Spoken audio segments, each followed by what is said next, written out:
네, 오늘은 시편 65편 말씀을 드리도록 하겠습니다.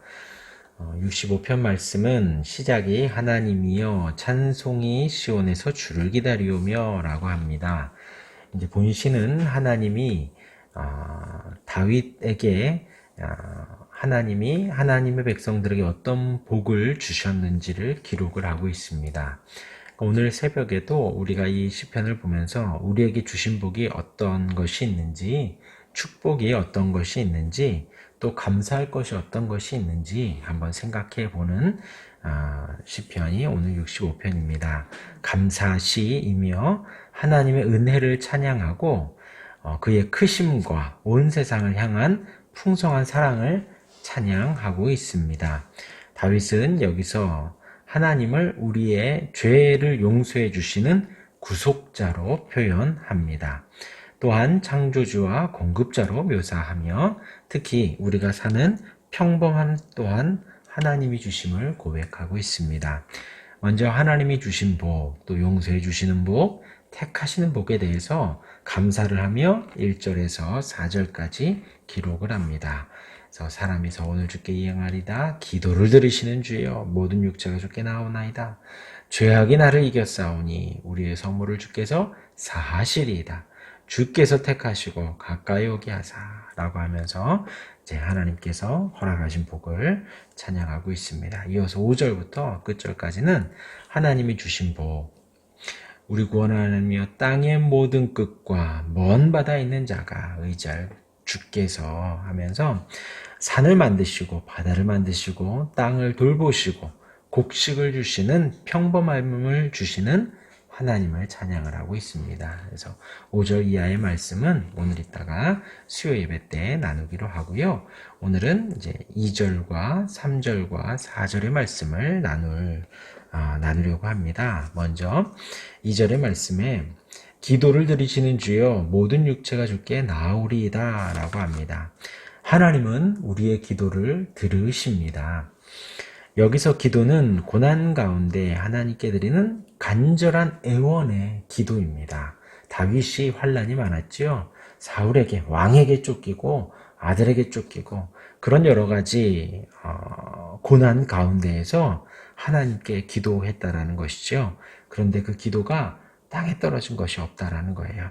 그래서 기도를 들으시는 주여라고 당당하게 지금 다윗이 말을 하고 있습니다. 이 들으신다라는 뜻은 그냥 단지 귀로 듣는 것이 아니라 하나님이 우리의 호소를 들으실 뿐만 아니라 더 나아가서 들은 바에 합당한 조치를 취한다는 뜻까지 가지고 있습니다. 하나님께서 우리의 기도를 분명히 들으십니다.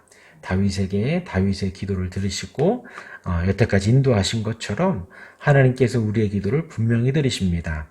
하나님께 기도하며 고난과 고통의 문제를 해결받을 수 있다라는 것이죠.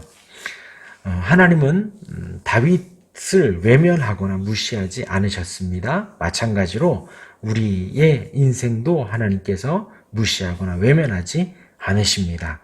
우리의 기도에 반드시 응답을 하시고 하나님에 대한 그러한 기도를 응답하시는 분이다라는 확신 또한 우리에게 허락하실 것입니다.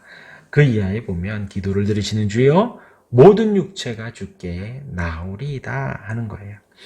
이스라엘을 넘어서 그러니까 다윗이 지금 이렇게 고백을 하는데 다윗 이하 모든 이스라엘 백성들 또한 주께 나오리이다. 그것을 넘어서 혈통과 족속을 뛰어넘어 보편적인 의미로 하나님을 아는 모든 자들, 온 인류 속에서 하나님을 경외하는 자들이라고 확대적으로 해석을 할 수 있습니다. 그러니 우리까지도 포함이 되는 것이죠.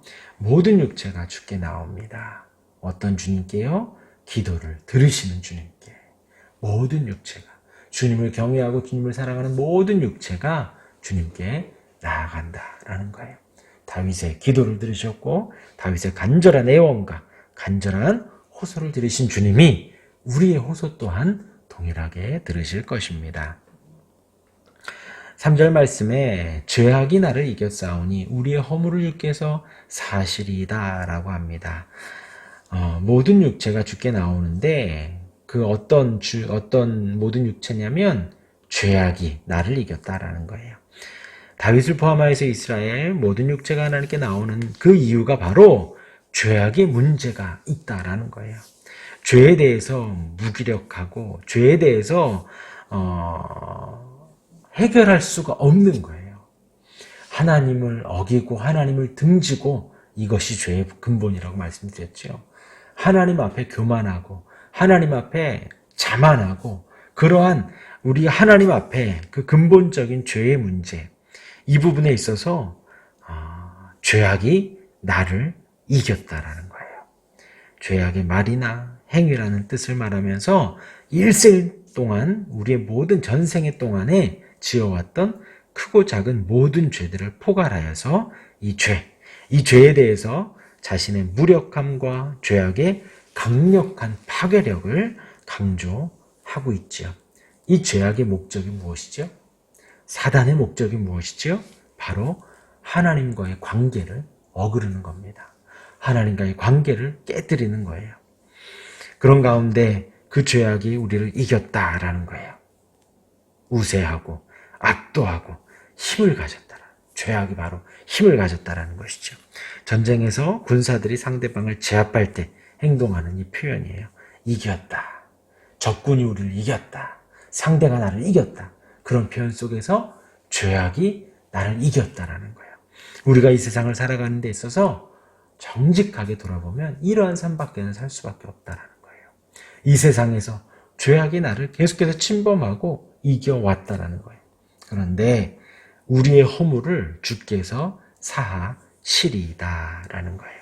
우리의 죄가 반역하고 거역하고 범죄하는 이런 모든 것들, 하나님과의 관계를 파괴하는 것, 하나님과의 언약의 관계 또는 그것을 위반하게 하고 파괴하게 하는 것, 그 모든 것에 있어서 주님이 사해 주신다라는 거예요. 이것을 바로 하나님의 은혜라고 하죠. 거저 주시는 은혜, 주님이 베풀어 주시는 은혜, 주님이 그 은혜를 주시지 않으면 우리는 결코 이것을 주님으로부터 사함을 받을 수가 없지요. 우리의 죄악을 사해 주시는 주체는 바로 하나님이십니다. 사하시다라는 것은 가려주신다, 숨기신다, 그리고 씻어주신다.